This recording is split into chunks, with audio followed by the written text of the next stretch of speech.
Don't forget to like and subscribe. Ladies and gentlemen, our guest today has an extraordinary story to tell. Born in Kabul, Afghanistan. However, his life was forever changed when his mother fled their homeland, hiding him and her in the back of a truck. This story, one of survival, resilience, and hope, set the tone for his voice as a storyteller. Now, even as a child, he knew his voice and his stories needed to be heard. With that passion burning inside him, he pursued creative writing at the University of British Columbia before earning his MFA in screenwriting from UCLA, one of the most prestigious film programs in the world.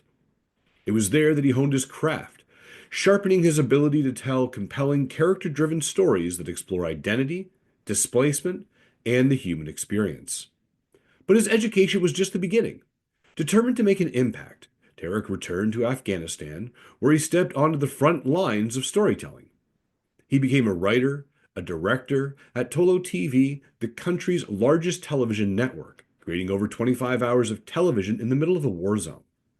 He directed Afghanistan's first docudrama series, Truth Unveiled, as well as the groundbreaking drama miniseries, The Defenders. And if that wasn't enough, he also helped shape young minds by directing 2 seasons of the Afghan version of Sesame Street, bringing joy, education, and representation to children across the country. After years of crafting stories under immense pressure, Tarique returned to Canada to take his work to the global stage. His debut feature film, Targeting, a psychological thriller, won Best Film at the Afghan Human Rights Festival. Then came his breakout moment, Black Kite, a visionary drama blending animation, documentary, and live action. The film premiered at TIFF in 2017. It screened at 20 festivals worldwide and took home 3 Leo Awards, Best Director, Best Writer, and Best Picture, before being picked up by Amazon Studios. But Tarique isn't just a filmmaker with 13 directed projects under his belt, or an accomplished writer and producer. He's a force in the world of storytelling. He's part of the Warner Access X Academy Directing Program, directed on CBC's Allegiance, and was awarded the Creator of Color Incubator at TIFF for his upcoming TV series, Kabul Kitchen, currently in pre-development with CBC. He's also exploring cutting-edge filmmaking techniques, shooting his short film Mara's World on a virtual production stage. Now, with another feature film, Conceiving Clara, supported by Telefilm Canada and Creative BC, he continues to push boundaries, telling deeply personal and universally resonant stories about love, loss, and identity.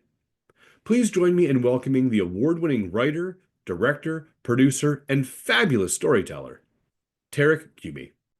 Ladies and gentlemen, our guest today has an extraordinary story to tell. Born in Kabul, Afghanistan.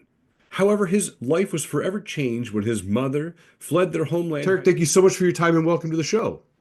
Oh, thank you so much. Thank you so much for that glorious introduction. I was listening to it and I was like, who is this person you're talking about? So I want to go back in time with you here a bit. So Yeah. in 1983, your mother and you fled Afghanistan, came to Canada, and started a new life. Now, while Yeah. you were growing up in Canada, did you ever think to yourself, this is the industry I want to be in? No, I didn't know about it. You know, my dad's a doctor. My mom works in early childhood education, and so I didn't know that you could make stuff. I was really into TV, like in a big way, when we first came to Canada. Obviously, when I was in Afghanistan, TV was like um, they're black and white TVs. They're giant Russian TVs, and they would just show news and stuff like that. And then they would have just half an hour for cartoons. They would show these Russian cartoons about this wolf and this rabbit called Zeiss Sputnik. I remember that. It's actually quite done really well. I used to watch that, but you know, we used to just play in the streets and with like whatever we could find, football and just things like that. And then when I came to Canada, I remember when my father bought this TV, um, and it was like a color TV, and I was just blown away by it. Even then, we didn't have any channels, right? This is like 1983, and it was just like uh what was on back then, like He-Man and things like that, I guess. Three's Company. I mean, I learned English through Three's Company. I remember the Chipmunks. I did not understand at all until like 3 or 4 years later. My English became better, and that's when I knew I had landed, when I could understand Chipmunks. And but it was like I was really obsessed with TV to the point where my parents would like we lived in downtown Vancouver, and my parents would like leave me in the morning and be like, "Hey, there's cereal, and we're gonna go to work." And then my dad came back for lunch one day, and he found me just standing with my jacket on, my backpack, but a remote control in my hand, about to turn the TV on, but I haven't turned the TV on. I'm just still watching. And I've gone through the morning kids show now, watching Price is Right, and I watched the Price is Right, and I watched like I guess I was on Matlock or something. I don't know what they had in those days, but I was watching, and he came in and he was like, "Hey, didn't you go to school?" And I was like, "No, Dad. We watch this. Just wait till the commercial break, something like that." And that's when he was like, "Holy shit! I think this kid's like addicted." And then they started like shutting the TV off, unplugging it, and putting it away a lot. And they actually like took the TV away from me from grade 9 or 8 until grade 11. They didn't have this diagnosis for ADD Yep. back then when we were growing up. So and it didn't come until later where they were like, "Oh, you have ADD," but that was like when I was 20, in my 20s, right? And I was just obsessed with the TV. I loved it so much. I would just lose myself. I would just lose myself in this world. So if I knew back then that there was this opportunity to go into that field, like if someone in our family worked in TV and stuff like that, I think I would have been like, yes, this is it for me. But I didn't. I didn't know. I didn't know anyone. I didn't realize that was an option. And to answer your question, frankly, it was all the arts was looked down on from the Mm. culture I came from, because Afghanistan is a developing country and they need engineers and doctors. They don't need like artists. Like artists, like you're not gonna first of all make any money, and then second of all, what good is it for when you know we need people in these like you know these industries that has to take care of people. So that's what the attitude was. So Yeah. what did little Tarique want to do? I mean, if you look back and say, hey, my formative years in school, I was on the path of being a doctor or being an engineer. Yeah, so I'll tell you what I was on the path of. I was completely lost. I hadn't like I literally didn't have any friends. I was an outsider kid with like stinky lunches, and I felt like really like I would have Afghan food, and back then everyone had little like bologna sandwiches and things like that. And I was like, so I would keep my lunches. I wouldn't take my lunches. I would just keep them hidden. I wouldn't take them to school because I would be made fun of. I felt like an outsider, and I felt like completely kind of like I didn't realize until later, much later, that I was probably traumatized from like being brought up in a war zone. Hmm. And I felt like just I was a very angry little kid. I got into a lot of fights, and I couldn't concentrate in school. So it was a terrible. I hated school. Like I just couldn't. Maybe that's why I like to just watch TV, because I just felt like it would chill me out. And I think it worried my parents, and I think a lot of my educators, the teachers who cared, like also worried Hmm. of what's going to happen to this kid, because they're all like, "Oh, yeah, he's talented when it comes to like certain projects or things I got into. I would do really well, but on the whole, I just had no enthusiasm for school." I had the most. I remember the vice principal calling me into the office and being like, "You have the most lates ever in the history of the school." I was like, "Oh, okay. What does that mean?" So I think school was terrible. There was this hope and aspiration of my parents of becoming a doctor, because we had a lot of doctors in the family. And what did I secretly want to do? The stuff I was good at school was telling, like English became really good place where I could, like, I'm Mr. Zabo in grade eight because I hated all of school. And then in grade eight, Miss Zabo came out of left field and she was like, could everyone do a free writing exercise? And all the kids were like, what? Because up to then you had to like spell and do multiple choice tests and all this stupid stuff. And she was like, let's do a free writing exercise. Write as many words about whatever. She put a picture up or something and about this that you can. And I remember I was like, and I remember after she would go around the room and like read everyone's words, and it was like two, three, four words. And then she came to me, and then it was like a page.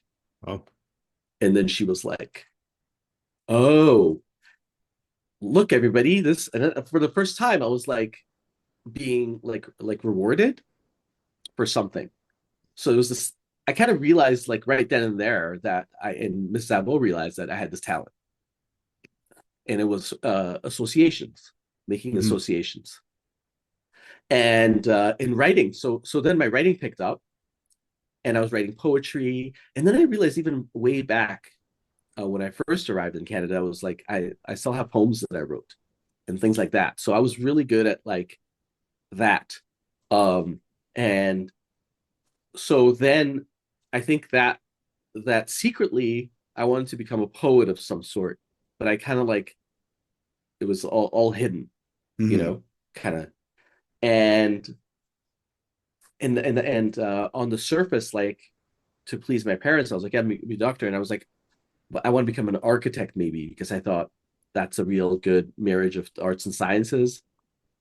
Now I realize I would have been a really good architect because I one of the talents I do have in directing is a three-dimensional space. Like I can you need that as a director and blocking and lights and all that stuff.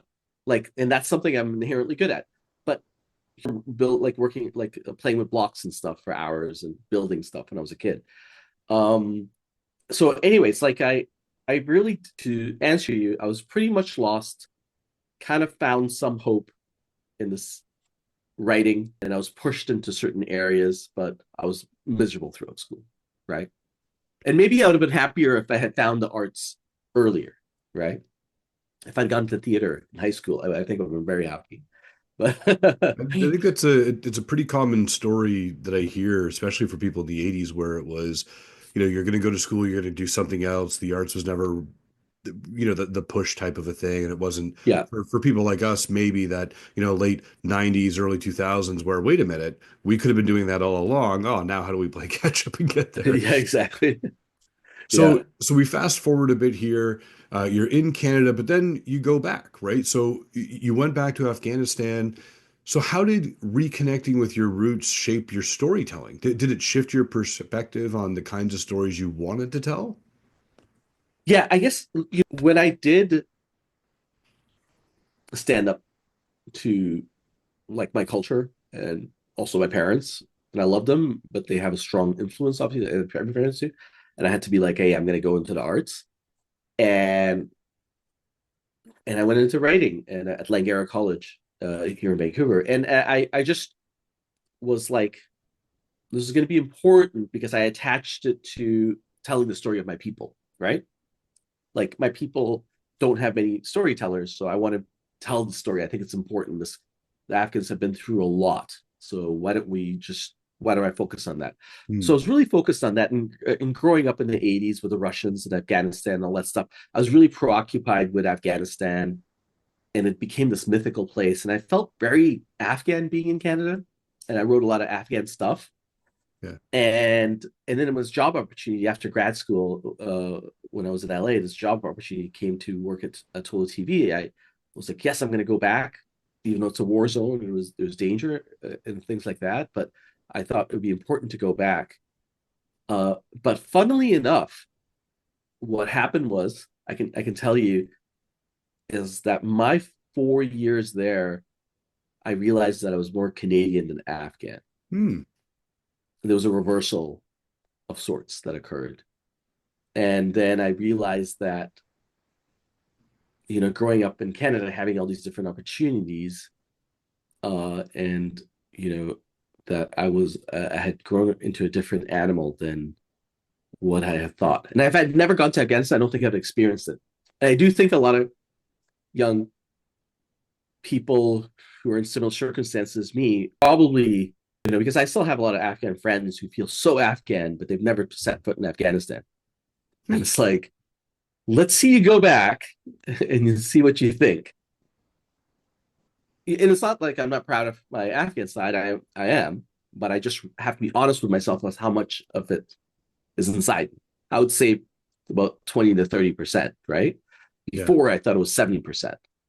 And now I know I'm 70% Canadian and I have about 20 to 30% Afghan in me, kind of thing. And yeah, and I think one of the I can tell you a story to illustrate that. One night in a TV station, when in this TV station, like all some of the best educated, beautiful people I've met, young Afghans, 80% of the population at the time is under 25. And they're like just, and we're all like hopeful for this new Afghanistan, right? And as we're driving, we drove out, we were in a shoot late one night. We came back and there was a lunar eclipse. And as we're driving back through the streets of Kabul, there was a mosque that we passed by. And there's hordes of people flooding into the mosque. And I was just like, what's happening? Why are those people going in the mosque so late? And they're like, it's because the lunar eclipse. And I was like, are they afraid that this is going to be like the end of days or something? I was joking. And they were like, yep, like those people are going to go there and pray. And I think that's one of the moments when I realized that this is a different place. This is, and I'm not putting that whole experience down. I think it's beautiful to have that kind of faith and that belief system. I think it's like in the movies, man. It's like Indiana Jones or something. It's like fascinating and beautiful on its own, but it's not me. Like, Yeah. and I realized that's not who I am. And this is like this country is like gone to a different place, Hmm. you know. And the trajectory was changed by the Taliban, and they're back, right? So even then, I think that was the first instances I could have been like, this battle is lost. The Taliban are going to make a comeback. They have the hearts and minds because the majority of the population believe that it's going to be the end of the world Mhm. when there's a lunar eclipse. So things like that made me realize that, and I think, but it was a beautiful. It was probably one of the best things about me and my identity that I came out of this whole thing. Yeah. So in previous interviews, you've mentioned having pieces of your puzzle, missing growing up in Canada and going back. And did you Yeah. find that returning to Afghanistan gave you the answers you were looking for, or did it kind of raise more questions for you? I think when I did a lot of those interviews was during Black Kite, and I think I was still, and I probably even said that I'm still processing it. And now it's a little different. I think I figured like most of it out. And there's a lot of mystery, but yes, there's some stuff that I'm still like thinking about, but there's a lot of stuff I figured out. I think the Taliban coming back uh cemented a lot of stuff for me. Hmm. Yeah. Because I felt like one of the reasons I went to Afghanistan was to reconnect with myself and my culture, and I did, and find out who I wasn't. But one thing that I also did was going to go back was to help rebuild and Right. help this whole, you know, I was going to be part of the reconstruction process and all this stuff, and this new Afghanistan. And then when the Taliban took over, I was so angry because there's so many people who, I went through like 11 attacks and I hid in the bathroom while there's bombs like exploding.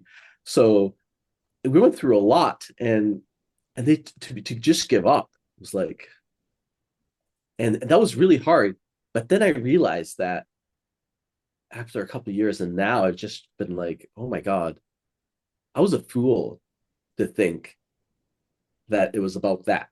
It was about like, I don't know what it was about, but it wasn't about like reconstruction and a new Afghanistan. Um, and all these things like women's rights and all these things they told us about. It wasn't about that at all. I think all along they knew what was going to happen. And if anything, it was just a money grab. I think it was like this war is gonna military industry complex, right? $2 trillion was spent in this war or something like that. Is that's an incredible amount of money. So who got a lot of that was the military industrial complex. They Right. got the money, and then when they had profit as much as they can, they left.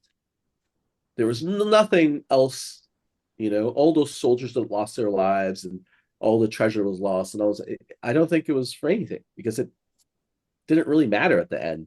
Mm. Everything went back to pretty much the way it was.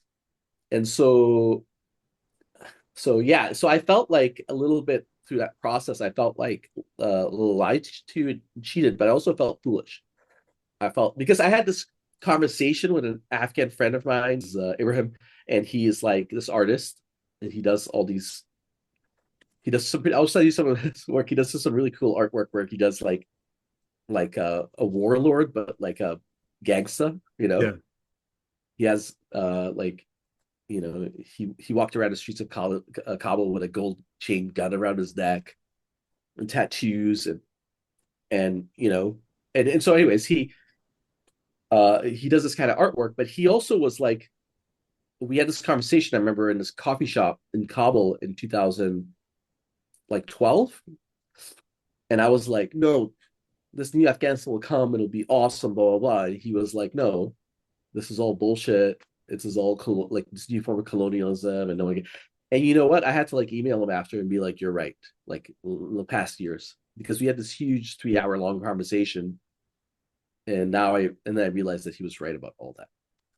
So, um, so yeah, I don't know if I answered your question. I went off a little bit on a tangent. No, no, it's all good. Yeah, And, part of your career, I'm going to say, was in a high pressure environment. You were writing and directing television in what I'm going to refer to as the literal war zone. You were hiding in bathrooms yeah. where bombs were going off and TOLO TV there.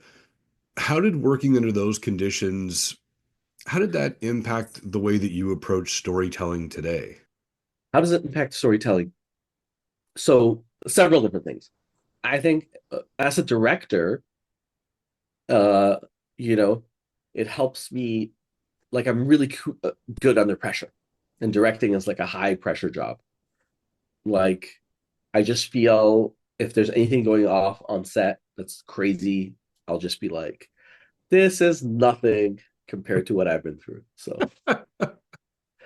uh, and also, funnily enough, like I'll tell you something, an interesting story of how humans are like when I was in Afghanistan, it wasn't the danger that kind of like made me crazy. It was like the creature comforts, Hmm. like hot water, like some like so we wouldn't have hot water all the time, or getting like an espresso, or getting some draft beer. Like that stuff really got under my skin. It's really interesting, right? But I it made me good under pressure. That's one thing it did. The other thing it did was I worked with a lot of actors there creatively and who weren't trained. So I leaned on improvisation more Hmm. and started like we have a lot of people who can't read and write. So 80% of women and about 60% of men can't read and write. So they're not going to read scripts and stuff like that. So you'd have to like improvise dialogue and things like that. And it became like I love working that way. And I think a lot of actors here are like, what?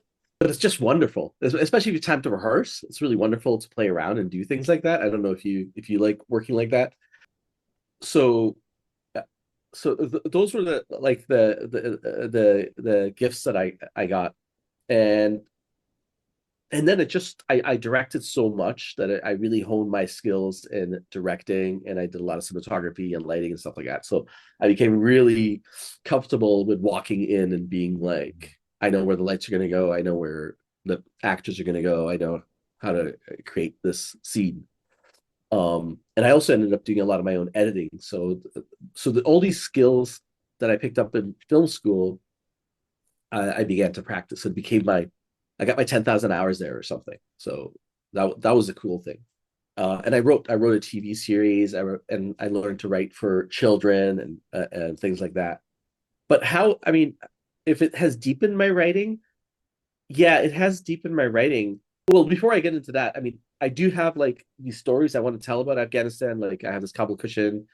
I have this other story about someone like me who goes back to Afghanistan, and I'm trying to pitch that as a series. Mhm. Uh, so so yeah, it has given me story ideas as well. And I have another feature film that I'm writing about a family who comes together, like with ideas I picked up from there. So there's a lot of like story ideas I picked up as well. But how it deepened me as a writer is that's a really good question. I think that's what I mean, your actual question was, and I'm trying to avoid it because I don't know how to answer it. I don't know. It's So let's jump a bit then. So as a director, yeah. you put that director hat on.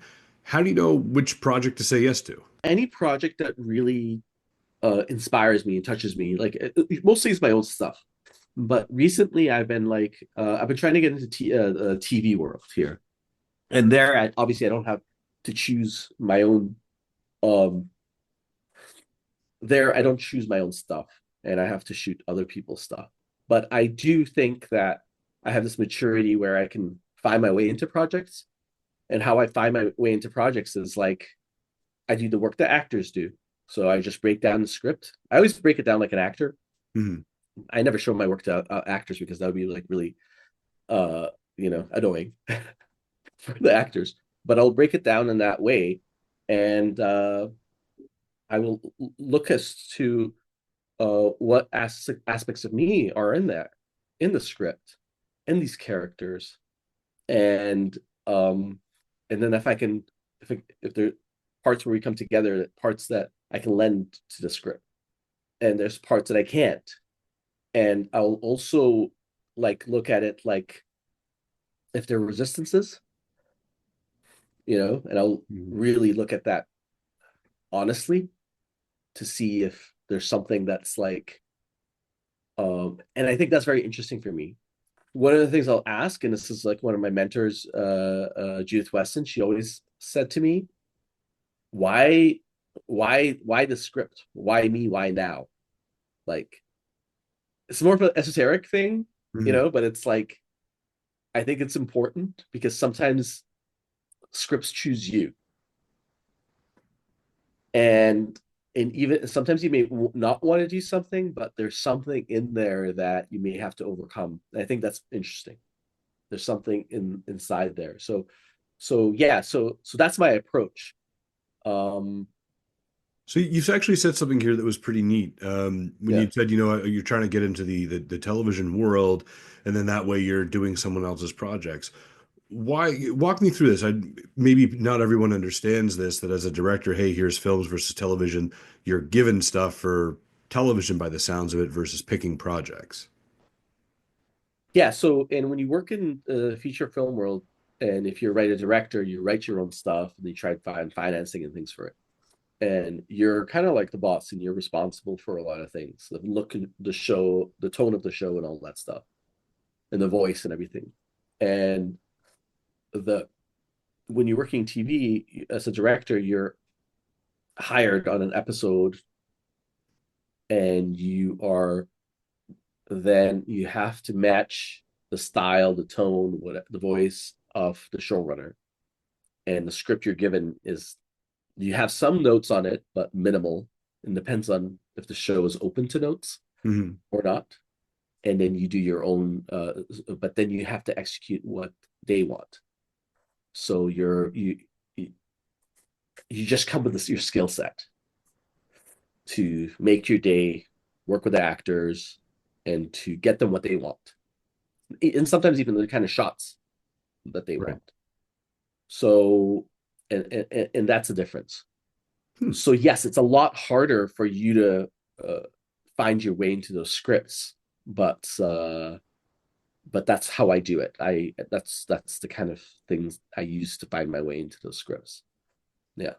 Now, when we talk about these projects and we talk about scripts and television and film, some may not know this, but you're actually not just a filmmaker. You're also a mentor working with emerging screenwriters at the Whistler Film Screen Labs. What's the best piece of advice that you've been given to young filmmakers? Oh, what's the best advice? Okay, so I I'd hope I give them good advice. Maybe I give them bad advice. But I think the best advice is to, if you're a writer or a director or any kind of artist, is just to make a lot of stuff. Like don't be like limited and be like, oh, I wrote a short. Now I'm gonna wait 2 or 3 years. Even if it goes to like 100 festivals, you should be on to your next one. And at the festivals, you should be telling people about your next project. Like, Hmm. so I would recommend, if you're a writer, at least one script a year, but maybe three. Okay. If you're making shorts, you should make at least one short a year. But if you're like, I would even say make 2 or 3 shorts a year, and I wouldn't be like precious about getting RE 65 to shoot this. Get a DSLR, get your iPhone, shoot it. And if you can't, if you're too afraid to do that, then just take scenes from films that are already out there Yeah. and shoot those with your actor friends. And if you don't have actor friends, there's something wrong with you. uh, so and actors are great. I love actors, by the way. They're unique and amazing human individuals. You know, married to one, so it's like you have to. Uh, your job as a director is not to uh, direct the cameras, to direct Hmm. actors. So you should get yourself in situations where you can direct a lot. So, and actors are great because you'd be like, hey, I have the scene from this year's Oscar film. Uh, let's go and put it on. Can you and your friend come to my house and I'll give you some wine and cheese after. But could we try to maybe put the scene together? The important part is wine and cheese after. After, exactly. But and they'll do it 100%. They'll do it, and then you'll learn how to direct actors and how to be friends with them, most of all. And so that's it. I think those are your keys to success. Is like opportunity. I was told once by one of my profs, um, Howard Suber at UCLA, who basically said to me that success is like when opportunity meets preparedness. Hmm. So how are you going to be prepared? Well, by practicing, having a praxis, right? Like as an artist, uh, and opportunities come up, and a lot of times you're not ready.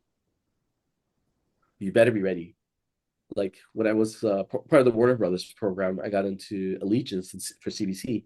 I I had like 18 years of directing. I had 4 years film school, and I was in the screenwriting program, but then they let me into the directing courses as well. So when I came out of the program, I was director and a writer. So I really used the program to my advantage. And then I had another 14 years directing, right? With 4 years in Afghanistan, directing almost every day, Yeah. and then 3 feature films. And then you're like, when I was given this opportunity on this, like, it was the first time I had a director's chair. It was the first time I had like a team that could do anything. So much money, so much resources on the show. It's a big show. We had a scene of like a police car stopping an airplane scene. No spoiler alert. Uh, and the episode's going to air on March 15th. By the way, my episode 9 is what I shot, and it was like I felt like it was just coming home for me. There was a lot of pressure. It was a lot of stuff I learned on the job, but a lot of it had to be internalized. Like I couldn't be there thinking about how am I going to direct this actor, or I couldn't be like, oh, I'm going to block this because blocking was fluid. Like the Right. blocking would change in the moment, because the actors want to change, showrunner want to change, cinematographer want to change, but you have to be that good. Like reformulate blocking in less than a flash, right? So you're like, okay, I'm going to reformulate this. I'm gonna so you're not the roadblock. You're just going to make the whole thing go forward. So if you want to be that good, you got to internalize it, and you got to make sure to set yourself up that you're practicing a bunch. Yeah. And Tarique, where can people learn more about you? At my website, tariqueqayumi.com, on my Instagram, TQ Film. And yeah, if you have any questions, you can always drop me a line. Always happy to talk to whoever. I'm a very open person Uh, to Tarique, when ideas, people conversations. and when people are watching your projects and your films, what's the feeling or thought you want them to walk away with? They watch one of your projects and you're trying to get them to invoke this thought or feeling. What would that be? Yeah, I think like that's a really, really good question. You had several really good questions that I have to go Yes, at home and think least about. several. One is like Like three. what kind of no, like question about how it changed me as a writer, as a storyteller. That was great. And I have to like really think about that. I the but there's another one, and this one too is really great. It's like what was it again? To yeah, how what kind of yeah. And that's something that I've always struggled with, because it's something that is I never figured out. And I always had this question of what my voice is. I didn't know for a long time what voice even meant, right? Because I was like, well, people would just watch that stuff, right? Mhm. You just make it and people watch it. And then someone told me, like in your question, I know you realize it because the way you phrase the question is like, uh, what do you want people to take away from your project? That's your voice. And is that funny? Like, in all honesty, I never really considered that. And so I think, am I still trying to figure it out? Or I want people to be, when they watch my stuff, I want them to be like really kind of like bring them into this place where they feel, oh, damn, that's really fucked up, but it's funny, Hmm. but it's amusing. I think that's kind of my voice. Like, Okay. or it's like heartwarming. It's like it's a very difficult situation, but it's also endearing. I don't know. I think that's kind of my voice in my own stuff. Um, and sometimes I tend to go a little too dark, or sometimes I think the audience misses on the funny aspect of it, Okay. and or certain people get it, certain people don't. Does that answer your question? I don't know, Yeah, but no, that's a no. really good question. That's one that I've been thinking about. Yeah. Yes. And Derek, I have time for a few more questions for you today, and I Sure. really appreciate your time on Coffee with Chris's. Thank But you. what Yeah. what makes Derek smile? What makes me smile is almost anything. Like I think I'm very lighthearted. I love to laugh. Um I think in life, if you don't have this capacity to have a see everything in humor, then you're gonna have a like you have an issue. I like to see everything in a little bit of humor. Yeah. Yeah. And Derek, what kind of coffee do you drink in the morning? I do a pour over. Oh, Yeah. nice. Yeah, I take my time. I boil it and then I just every morning. Yeah. And Derek, if you had to say to the people out there watching this, go to film school, figure it out on your own, watch a YouTube video. The hardest thing you're going to find is funding and distribution. What's something where you'd say, just what's your message to all of that gets thrown at you? If you have a passion, you'll find your way no matter what, right? Like who cares? Film school. I went to film school. Did it give me something? The only thing it gave me was confidence. But it also in the first years of career, it gave me a little bit of ego too. Hmm. And I quickly realized that I know it just as much as everybody else, which is nothing. and I better start learning actually what this stuff is, right? Yeah. So so I think be careful in film school. If you are that kind of person, I had to go there because my parents like me to have a piece of paper. And I'm like, oh, here, I have a piece of paper. Uh, so I like teaching, so I teach a little bit on the side, and that helps me financially, and I love my students, so that's not bad. Uh, as well. But if you don't have to go that route, I would have probably been 4 years ahead. I would have already entered the film industry. I think something that's what I would say about film school and things like that. The other thing is like we're like a snake eating our tail in this industry. Like if you want to end up in an industry or you want to do stuff in the industry, go and travel the world. I don't know. Don't study film school. Maybe go and get an anthropology degree. I don't know. Get an economics degree.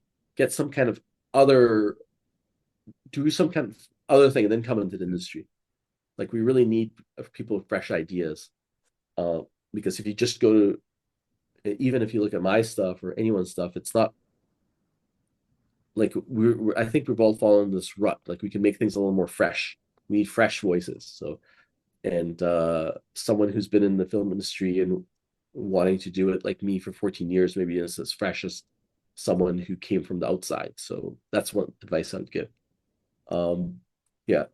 No, I like it. There's just no room for egos on set, and don't eat yourself like a snake. And no, I think those are good Yeah, things. on set, I'll tell you, on set for me, like ideas, when I first started, I was just like so precious, and the director was alone, and like and I was like, I always felt the crew would just run away or rebel against me. And then I started realizing that everyone's there to help. Hmm. And so now I lean on the crew a lot. Like I'd be like, if anyone has an idea right now, I'm open. And and I remember on the last feature I made, there was this young woman who came in and she delivered like a hard drive, and I was like, hey, how are you? And she was a PA. And so I just started talking to her, and I was like, I started out as a PA. That's one of my first jobs that I did on in this role. I've done everything. Like I go for it on sets. I've broken down sets. I worked for IATSE. I've like painted. I've done almost everything. I've like cleaned vomit from the floor. I've had a cinematographer like, throw his water bottle at me for not being fast enough. Like, so, you know what I mean? So I've been through it. But like, and then she was like, she felt I was like, what do you want to do? And the issue out lights. And I was like, well, feel comfortable enough to ask anyone here, like, if you want to do a little bit on lights or this and that. So, and she did. And the last day of our filming, we're all very tired, and it was this really exhausting shoot. And it was the last day, and we're trying to get the shot right, where the camera was over in this angle, and we needed to get it, and no one could get it right. And I was there, a cinematographer, and there was a whole bunch of other people trying to figure it out. And then she came out because she felt that it was the kind of environment she could make a suggestion. She made a suggestion, and she was like, why didn't you guys move the pillow like that much Yeah. behind the actor's head? And then we got shot. Oh, nice. But it was, I think it's this environment, no egos, and this environment of we're working as a team, and everyone's there to help push the project forward. We're all working for the story. And I think when people feel that, then they feel inspired, and they will like chip in. And No, if I they like don't feel that, then they'll be like, okay, whatever, I'll hold on to my idea because I don't feel welcome here, right? no So that's egos, the kind of comfortable set I set. like to Yeah. run. Exactly. Yeah. And Tarek, that's said, that was the last couple of questions I had for you today on Coffee with Chris. Thank you so much for your time. It's been absolutely amazing. I'll post Thank you, all your Chris. stuff and the links in the bios and all the comments, of course. Everyone out there, remember to smile to inspire. Have a fantastic day and just go do it. Right, Tarek? Just get out there Just and go do and it. shoot it.